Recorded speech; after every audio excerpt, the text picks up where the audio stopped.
Eccoci con Simone Daneluzzi, grande portogruaro, grande partita, ti abbiamo anche visto bene in campo anche come tua prestazione individuale.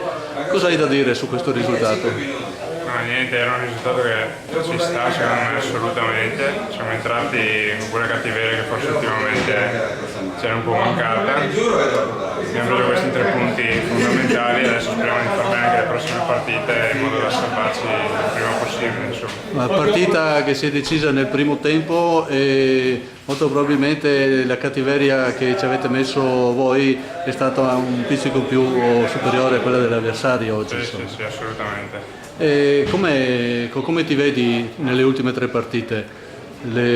Sempre come adesso o sei un po', visto tutti gli infortuni che ci sono, tu fisicamente come stai insomma? No, io per quanto mi riguarda mi sento bene, gli infortuni sono cose che capitano, purtroppo non siamo neanche fortunati in questo perché ne abbiamo avuto uno dietro l'altro, speriamo di riuscire a far bene come oggi in qualsiasi caso. Ti abbiamo visto nelle ultime 2 partite forse un po' fuori ruolo.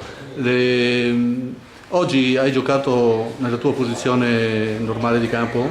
Sì, il primo tempo fino a quando non è stata venuta l'espulsione ho fatto il centrocampista che è la mia posizione diciamo ideale. Comunque dove mi mette il mister cerco di fare il massimo e di aiutare la squadra. Insomma. Perciò ci diamo appuntamento la prossima domenica e con la grinta di oggi. Assolutamente. Grazie, ciao.